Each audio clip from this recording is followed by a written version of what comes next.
So let's talk about 40k's angriest and stompiest walking coffins with an overview of every dreadnought in the game.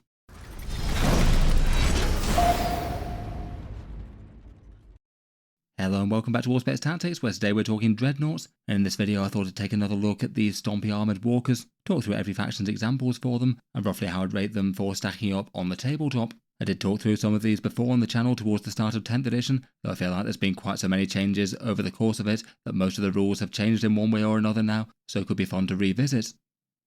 Dreadnoughts feel like they're maybe one of the older cornerstones of Warhammer 40k, one of the units that really distinguishes the setting from others out there. Basically big stompy armoured sarcophaguses with a gravely injured pilot permanently wired within it, a horrific fate that they undergo to better serve their chapter and the Emperor. Even in death they still serve, though other factions might have different takes on that. There's the crazed Helbrutes of the Chaos Space Marines, and in 40k's past, Wraithlords were known as Eldar Dreadnoughts and Orc Deff Dreads as Orc Dreadnoughts, all basically being different twists on the Loyalist theme. In any case though, for this one let's talk through every single class of dreadnought in Warhammer 40k. For this one I'll limit things to units that have actually been referred to a dreadnought either currently or in the past, and we're going to stick to current non-legends units in Warhammer 40k. Of course there are some pretty cool dreadnoughts there as well, with things like the Leviathan and the Contemptor. In any case though, let's jump into it, talking through the Imperial Dreadnoughts, then the Chaos, then Xenos.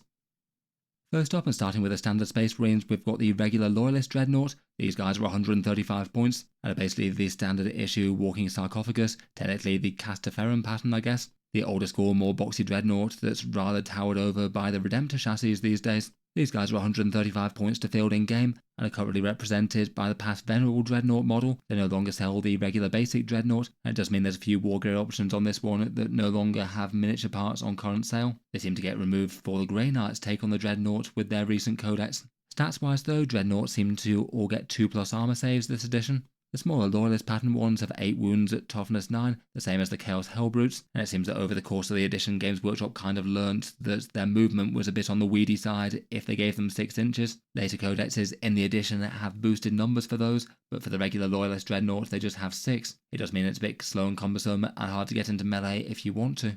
For its weapon options, it basically gets one Space Marine weapon, maybe things like a multi-melter, a twin las cannon, or a heavy plasma cannon where the Dreadnought gets a damage 3 version there. They could all be kind of interesting. You can swap out the secondary weapon for a missile launcher, though I think it usually makes sense to take the Dreadnought close combat weapon. That's 5 attacks at strength 12, AP 2 and damage 3, and certainly the most high value that this thing can put out. The 6-inch movement does limit it getting into melee though. Finally, for its special rule, it allows you to b-roll hit rolls of 1 with Astartes infantry units within 6 inches of it, which isn't a terrible buff and could affect a bunch of units. That does kind of depend on you having several such units that you can affect well with it, and also having maybe, say, a big marine firebase and not wanting to use Oath of Moment on it for some reason, as reroll hit rolls basically completely overlaps and is kind of redundant to that. Overall, unfortunately, it just costs far too much at the moment. I feel like Games Workshop dropped the cost on quite a lot of overshadowed firstborn things that were kind of weak in the early edition, but the Dreadnought didn't get much attention. I've given it a 4 out of 10 for power rating, just not really good damage or defense for its cost, and not really made up for it by either its speed or special rule. Feels like getting the boost in movement, say the 8 inches that the Grey Knight Venerable Dreadnought got would be handy, or otherwise just a points cut would be nice. That's far from the only Dreadnought that the Loyalists have to bring to bear though, as they now have several variants of the Redemptor chassis. This guy was a big chunky and really quite well received model as the Primaris line goes. He costs 210 points to field in game, and he gets a significantly bigger beefed up stat line, 12 wounds at toughness 10 with that 2+ save, and an 8-inch movement to help him get into melee just that little bit faster than the regular one. For wargear purposes, one pattern does seem to have been fairly dominant in 10th edition. Generally people have been taking the Macroplasma Incinerator, D6+1 shots at strength 9, AP 4 and damage 3 when on overcharge. So quite a nice profile that's going to be fairly murderous against elite infantry and have enough damage to punch up a bit, perhaps particularly with Oath of Moment on the go with the +1 to wound, and then backing that up with the Onslaught Gatling Cannon in the other hand, an Icarus pod, and then either some Fragstorm or Stormbolter shots. Then finally its special rule gives you a -1 to the damage, which makes it one of the tankier dreadnoughts in Warhammer 40k, and that's the main reason that it costs quite this much. Lots of firepower just isn't really going to be all that effective against it, particularly damage 2 or damage 3, and he could double down on that by using Armour of Contempt to make it harder to kill for one enemy unit, and the wounds being hard to strip off means he's a particularly good choice for Tech Marine healing, as each of those wounds kind of has more value than other places. Overall, that makes the Redemptor a very sturdy but maybe slightly low damage threat for the points cost, at least compared with all the other Space Marine gun tanks out there that might be rivaling it. It's a fairly straightforward, nice, easy to use unit though, kind of hard to go too far wrong with it, stomping up the midboard, dealing out general purpose damage, maybe focusing on elite infantry if it can, and basically making itself a sturdy anvil of a unit and a problem to deal with while the rest of your army goes about its business. Before we move on to the other big and stompy Space Marine Dreadnoughts, I'll just give a quick shout out to today's video sponsor Rattle Studios, one option for a good commission painter based in the USA, if you wanted a Warhammer 40K miniature or army painted up to a proper commission level. Rattle Studios is a commission painting studio run by Morgan Card. He's an ex-Games Workshop employee turned commission painter, working with a small team of 5 painters and pretty well established and experienced. Generally with commission painting, the usual deal is that you can contact the studio for an idea for a miniature that you want made and painted, and they can give you a rough quote as to what that would cost, working with you to deliver what you want, whether it's a full squad or centerpiece, or a big army project. They have different tiers depending on what you might be after, whether it's painting to a good tabletop standard, or asking for their absolutely finest work with some cool effects as a spectacular centerpiece. I feel like it's always fun in these segments to take a look over their handiwork. I really enjoyed the glowy OSL of this Necron Overlord here. I thought this was a really cool and well executed theme for Commander Farsight. Here's a rough idea of their painting rates: basic infantry around about $10 per model, going up to big centerpiece models like gargantuan vehicles and knights being more sort of $200 or so, obviously depending on the quality. If you think they could help you out with a project though, check them out, links down in the video description, and a big thank you to them for sponsoring this one.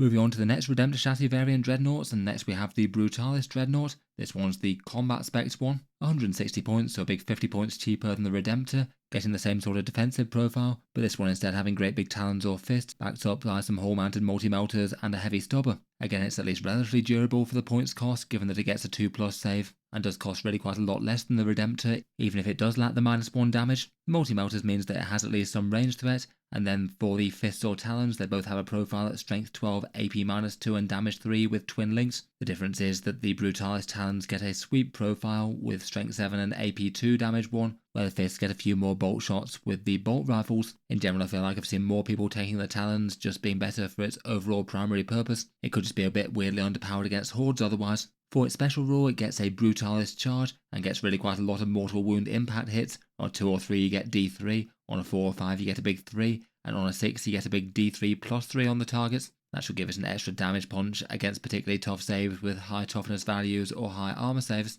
Overall, at its current points cost, I'd say it's usable but not crazy standout for the Space Marines. I feel like it's really quite rare to see them in competitive lists. I think perhaps just partly due to being a bit predictable. It is going to walk up one area of the board, likely take a bunch of firepower, and then make a mess in close combat if it's not dealt with. For its points cost, I feel like it does an alright job. I still think it wouldn't hurt to go down in cost a little though. It feels more in the realm of usable than standout to me.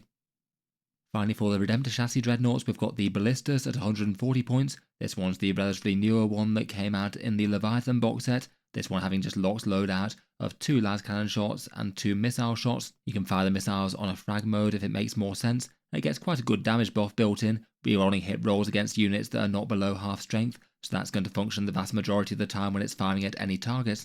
At 140 points, it does mean it's basically the most durable of the Redemptor chassis for the points cost as well, a really low points cost for the same profile, and can be quite nice as a sturdy gun turret that can get a lot of benefit from cover as it's peeking around the edges of terrain, firing at quite a long range, and with a damage profile that's going to be good almost no matter what it's targeted at. Maybe for weaknesses, it doesn't overlap with Oath of Moment so well, but it does mean that you're likely going to be putting that elsewhere and helping out a different unit in your army, and the strength 10 on the missile launcher can underwhelm a bit if it's fighting against, say, toughness 11 or 12, which could be a criticism in a meta where there's lots of Titanic Knights stomping around. It's still certainly considered one of the more usable and scary Space Marine gun turrets though. Really quite common to see a couple in an army list for some long-range fire support. I've given this one an 8.5 out of 10.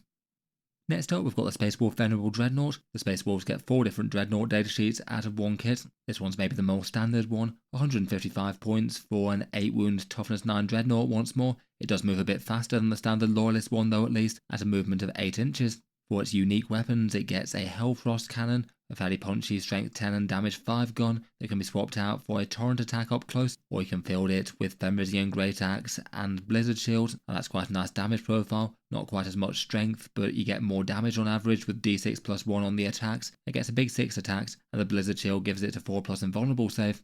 It gets a buffing rule to give you +1 advance and charge to Space Wolf units within 6 inches, which is a genuinely good buff, but maybe not the sort of unit that you'd really want this on. That'd be quite a lot more helpful if it was a character in a unit perhaps. That could mean that you could maybe do some things like some weirdly short deep strike charges or some longer strikes with Space Wolves advancing and charging. At 155 points for the model though, I'm just really not sold on its value once again. Even if it does have good saves and maybe an invulnerable save, 8 wounds at toughness 9 just isn't really that much for 155 points. Lots of special weapons and Meltifier could make fairly short work of it with a few bad rolls. And while its damage output isn't nothing, again just for the 155 points I don't think it's quite worth it. Feels like it could genuinely be a good datasheet. I feel like it to get far more interesting if you took an extra 30 points off it or so though. I've given it a 4.5 out of 10 here. They also have the slight variant on that with the Warhammer Dreadnought. This one gets a 6+ feel no pain, the curse of the Warhammer limiting its OC, and then can only take the melee profiles that it gets, like the Great Axe and Blizzard Shield or the Wolf Claw. It costs a fair bit less, moves a little bit faster, gets a fun surge move style mechanic with its bestial rage if it gets shot. And if you choose to forego the Blizzard Shield and say go for Axe and Claw, then you get twin linked on those melee profiles, which is quite a significant buff. I feel like this guy's a fair bit more tempting than the regular Space Wolf Dreadnought, though the OC0 is really quite a turn off for doing secondary objective style things. And while it is cheaper, it's still not going to be particularly either dangerous or hard to kill for the points cost. Overall, I've given this one a 5 out of 10. Next up, we've got Murderfang, the character Warhammer Dreadnought. He's 170 points, and a crazed Space Wolf Dreadnought kept chained up to be unleashed on his foes. A similar sort of profile to the previous, OC0, a 6+ feel no pain, and a 9-inch move. He gets the Murder Claws though, going up to a big 8 attacks at strength 14, AP 2 and damage 3, all with twin linked and sustained hits 1. That damage profile is a genuinely very nice one. Anything that it does manage to fight will certainly be feeling it. And for special rules, it gets 2 reroll advance and charge rolls, and gives you an aura of 4+ to fight on death for Wolfen models nearby, which is quite a good buff, but also might be kind of hard to coordinate, with this guy also going off to try and charge down the things that he needs to. I feel like he's got enough damage to make himself meaningful, though he was certainly tones down on that compared with pre-Codex where he could fight multiple times in the same fight phase. Though again I feel like his durability for the points cost is really the biggest issue there. 170 points for just 8 wounds with the 6+ feel no pain just isn't that many. Again, a pretty reasonable chance that he could just walk around terrain, get shot very hard and blow up, or as a ground-bound melee unit, just not get into the targets that he needs to and get screened out. I've given her 5.5 out of 10 overall. I'd certainly say leading the way for the Space Wolf Dreadnoughts though, there's Bjorn the Fell-Handed. He's 170 points, so the same sort of cost but quite significantly harder to kill. He gets a 5+ feel no pain rather than a 6, and gets a -1 to wound when attacked by something with greater strength than his toughness. So common anti-tank profiles that might want to fire at him will usually be wounding on a 4+ rather than a 3. His damage output maybe isn't crazy for 170 points, though not awful. He can have a Hellfrost cannon for that big hitting strength 10 damage 5 shot, and then his true claw in melee is going to take a chunk out of most enemy units, 6 attacks hitting on a 2 at strength 12, AP 2 and damage 3, all with lethal hits. I feel like perhaps the biggest thing that tips him from being an alright unit into a good one though is his command point generation. He generates a command point in the command phase when he's on the battlefield, so makes up a fairly significant chunk of his value there to plug into powerful stratagems for the army. He does see a fair bit of play in competitive Space Wolf lists. I've given him an 8.5 out of 10 here. The Space Wolves might have their Warhammer Dreadnought, so the Blood Angels certainly have their own crazed Dreadnought variant. The Death Company Dread is represented by a Redemptor variant now. It's basically an alternative way to play the Brutalis, 160 points and getting the Redemptor style profile. They're getting the Death Company rules, so he gets a 6+ feel no pain and gets 2 reroll hit rolls when he's in melee. Again, like the Warhammer Dreadnoughts though, if there aren't characters nearby, he'll be OC0 rather than OC4, at least unless there's a friendly chaplain or something to keep him in line. Otherwise, he basically gets the same sort of stat line as the Brutalis Dreadnought. 6 attacks in melee with the strength 12, twin linked and damage 3, or swapping them out for sweeps. Really quite nice when they're re-rolling hit rolls all the time. He gets the twin linked multi-melters, though he does get a side grade on his special rule. He doesn't get the mortal wound impact hits, which is definitely a nerf compared with the Brutalis. Instead swapping that out for a surge move style mechanic. If he gets shot, he's able to move d6 plus 2 inches towards the enemy, so might jump into melee with them. Certainly could be a problem if the opponent's trying to move up and take some mid-board objectives. Overall, he feels at least fairly well balanced with the Brutalis for the same points cost. A little tougher and a better melee profile due to the rerolls, but the OC thing and losing the mortal wounds are 2 downsides, even if he gets surge moves to make up for it. I've given him a 6.5 out of 10. Next up, we've got the Custodes Dreadnoughts. First, there's the Venerable Contemptor Dreadnought for 170 points. This one's the one in the Codex, the Custodes seemingly being the only ones to field this relic class of Dreadnought outside of the Heresy, at least outside of Legends rules anyway. Compared with the Castaferum Dreadnought, the Contemptor gets a boosted stat line. It gets moved up to 10 wounds from 8, though really feels to me like it should have a better move characteristic. Being lumbered with the 6 inches is quite a drawback. It does also get a 5+ invulnerable save though to protect against some very high AP weapons like Melter weapons. For its war gear, it gets the choice between the Assault Cannon and Multi-Melter. I've seen the vast majority of people go Multi-Melter for that, for some punchy shots hitting on a 2+. Gets a pretty standard Dreadnought melee of 5 attacks at strength 12 and damage 3. And then its special rule is an interesting one. Basically the first time that it's destroyed on a 2+, it just gets back up with d6 wounds remaining, which means it is kind of weirdly durable for the points cost, and basically near guarantees that it's going to have one more turn of coming back fighting. I feel like rating these for power is kind of an odd one, given that they're just so much better in the Solar Spearhead detachment versus elsewhere. It's not the most commonly played Adeptus Custodes detachment, that one's the Lines of the Emperor at the moment, but it's still one of the strong ones. It just feels it gives the Dreadnoughts a lot of what they really need to make them better. They get +2 to their move characteristics, which is what they probably should have had at base to be honest. Also a +1 to advance and charge, and some either objective control or damage buffs for vehicle units on top of that, alongside some good stratagem support. It's really quite common to see multiple of these and the Telemon Dreadnoughts marching their way into battle there, the overall value adding being enough to make them worth it. I've given them a 7 out of 10 here, though in reality I'd probably rate them a little higher than that in Solar Spearhead, and quite a lot lower than that elsewhere. The Custodes get 3 specialist Forge World datasheets as well for their other Dreadnoughts. The Contemptor Achilles is another Contemptor pattern one, the same stat line but swapping out the more standard armament with an Achilles Dread Spear. Really quite a punchy weapon in melee, 5 attacks at strength 12, AP2, damage d6 +1 and lance. It also gets a bunch of mortal wound impact hits on the charge as well, and supplements that with a couple of wrist-mounted weapons and a single shot from the spear itself. It's one of the slightly cheaper Dreadnoughts as well at 155 points. It maybe doesn't see quite as much play as the Venerable Contemptor in the Solar Spearhead, though I really don't think it's that far behind given the big damage increases. I've given this one a 6 out of 10. The Contemptor Galatus is the other Contemptor pattern. This one's a little more expensive at 165 points, and he gets a great big sword and shield. The shield gives him a 4+ invulnerable save and a -1 to wound in melee, which is quite a meaningful debuff there. It certainly means that anything that's less than toughness 9 isn't going to have a very bad time at taking him down. For his damage output though, he's maybe a little bit more middling. 8 attacks with that Galatus Warblade at strength 8, AP2 and damage 3, I guess getting amplified by Martial Guitar for some sustained or lethals, and has a heavy flamer kind of profile on top of that. Again, has some pretty good draws compared with the other Contemptor Dreadnought variants. I rate him kind of similar to the Achilles and the Venerable Contemptor. I've given him a 6 out of 10 overall, though again obviously vastly more powerful in the Solar Spearhead than out of it. I feel like out of the Contemptor variants though, I've certainly seen far more people using the regular Contemptor from the book as opposed to the Forge World variants. Finally, we've got the really big Custodes Dreadnought in the Telemon Heavy Dreadnought. This guy's basically got a Redemptor profile but boosted with a 4+ invulnerable save. 12 wounds at toughness 10 with -1 to the damage, so massively sturdy and big high AP weapons are going to have less of a good time against it compared with the Redemptor. The Telemon's a big durable anvil of a unit, maybe not particularly great damage output for its points cost, it was obviously hard to take down, often equipped with a Telemon Cestus and then the Iliastus Accelerator Cannon for a bunch of damage 3 shots, plus getting a few more small arms as well. Again, far better in the Solar Spearhead compared with elsewhere. There's an enhancement to give it a 5+ Feel No Pain, which is rather good. It does cost a big 35 points, but still seems basically kind of auto-include really, making one of the biggest and toughest Dreadnoughts in 40k. Just go massively to the next level in terms of being hard to take down. Again, I've given this one a 7 out of 10, just so much better in Solar Spearhead with boosted moves and all the stratagem support, compared with the other Custodes detachment, where all the Dreadnoughts are just a bit underpowered compared with the more mainline Custodes units.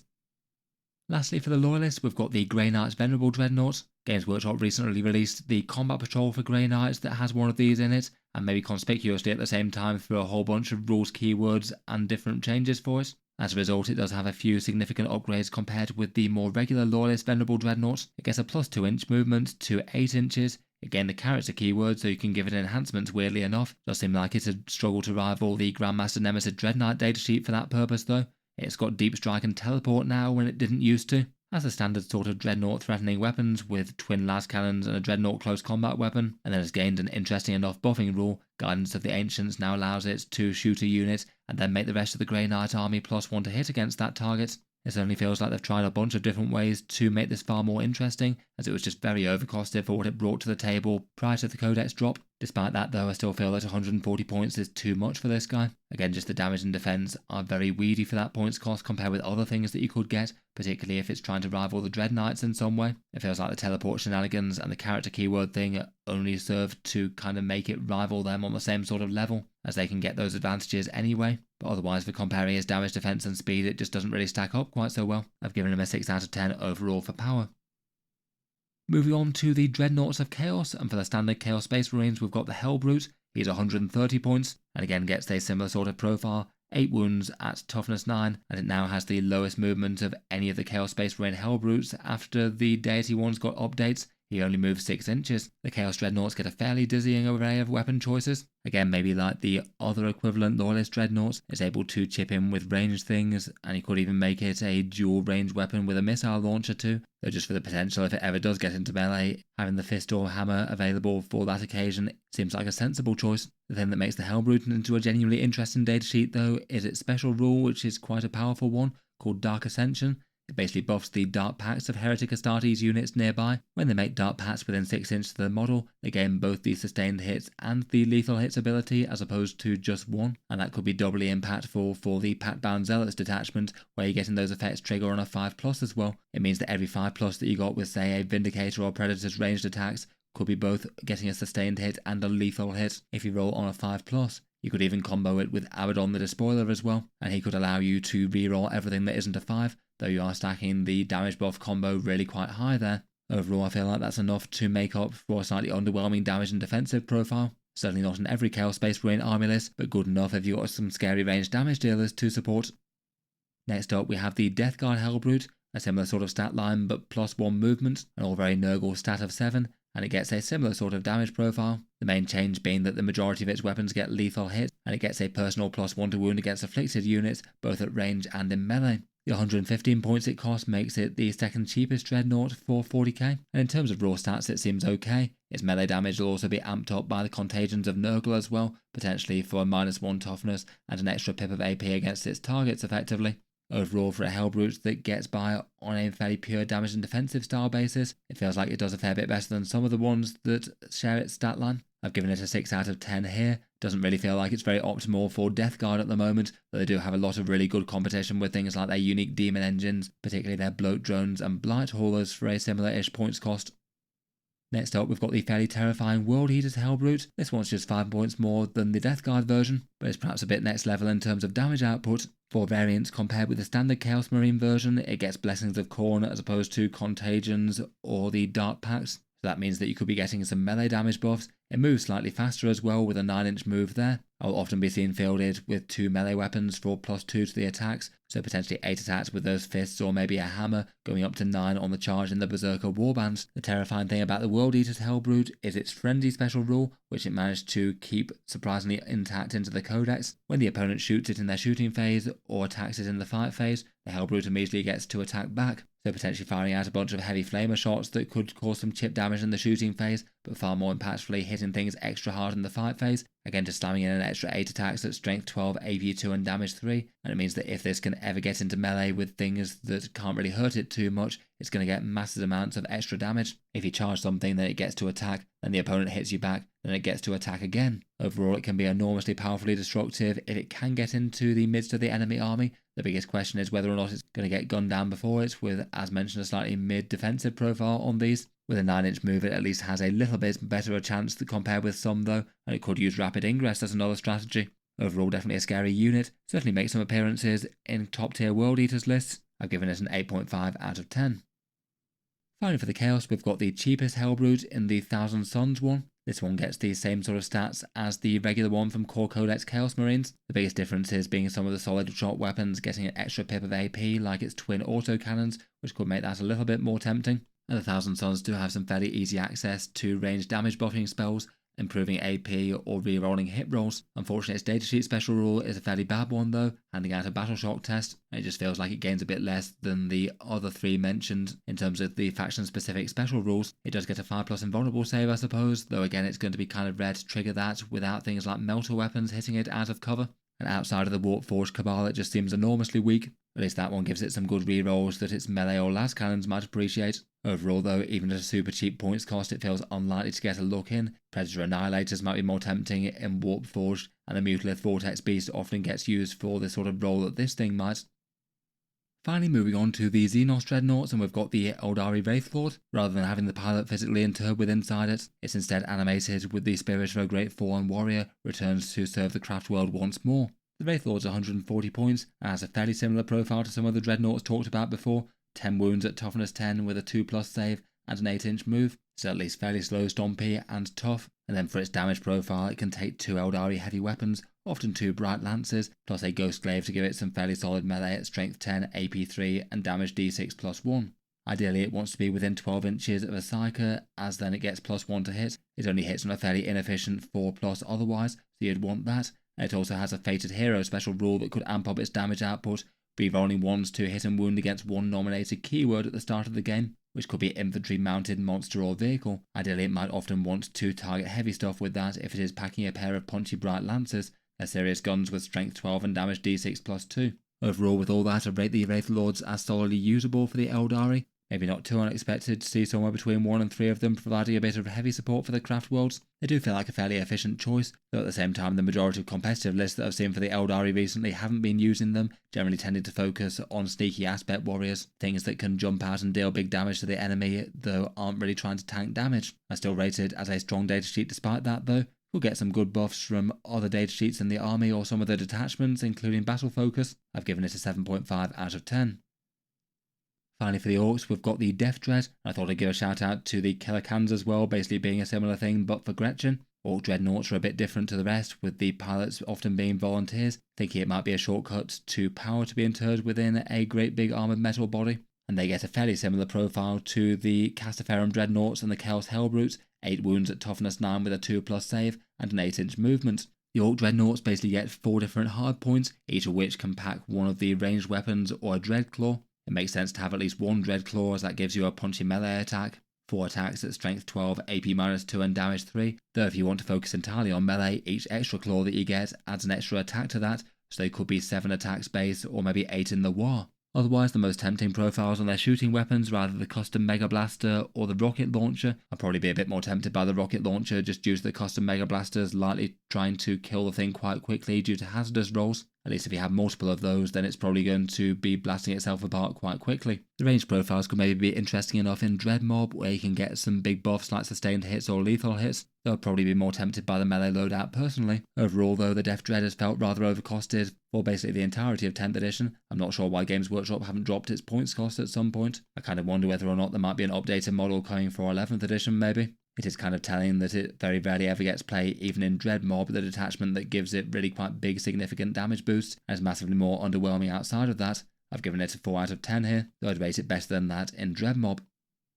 Finally, it felt rude not to mention the Killer Cans for the Gretchen, given that they're basically the same thing but are grots wide into a big stompy walker, fielded in entire squadrons of 125 points for 3 or 250 for 6. Being smallish walkers, their profile sort of halfway to being heavy infantry, 5 wounds at toughness 6 with a 3+ save, and then often firing mass rocket shots for D3 shots at strength 9, AP 2 and damage 3, hitting on an unusually accurate ballistic skill of 4+ for the Orcs, and then has a few attacks hitting at strength 8, AP 2 and damage 3 in melee. Their special rule maybe wasn't the most thought out one though. Treaty Power Trip basically gives them a good chance to deal D6 mortal wounds to themselves, and the only benefits that it gives their ranged weapons are kind of peripheral. Might just about limp into being worth actually rolling for in a 6 strong squad, but probably not outside of that. Again, they're walkers that are going to be far better in Dread Mob versus elsewhere. I would rate them fairly significantly better than the Deff Dread. I've given them a 5.5 out of 10 here. Again though, while they might seem one of the more obvious choices for the Dread Mob, they struggle to make it into stronger Orky lists that are even using that detachment, perhaps another sign that like the Deff Dread they could really do with a points cut. Overall I've rated them a 5.5 out of 10. I'll leave that one there for now though. Let me know your thoughts as to the Dreadnoughts of Warhammer 40k. Which ones have you been putting on the table recently, and which ones will you rate or not? I look forward to hearing your thoughts down in the comments. As mentioned earlier, a big thank you to Rattle Studios for sponsoring the video. If you do have a miniature or a painting project that you'd like to see come to life and executed to the highest level, then feel free to get in touch with them. There'll be links down in the video description below, and thanks to them as well for sharing some beautifully painted miniatures. I'll leave that there for now though. Feel free to subscribe to Auspex Tactics if you'd like to see more like this. I'll certainly keep the 40k videos coming, with new ones out just about every day. If you've been enjoying all the videos on the channel, then feel free to check out the channel's Patreon page as well. That's the main thing that supports Auspex Tactics. Channel patrons do get a few advantages, seeing certain videos early, regular votes to see what sort of things come next on the channel, and automatic entry into the regular prize giveaways with the chance to win some big model kits each month. If any of that sounds good to you, or you'd just like to help support, the link's down in the video description. In any case, a massive thank you for listening, and I'll hope to see you guys next time.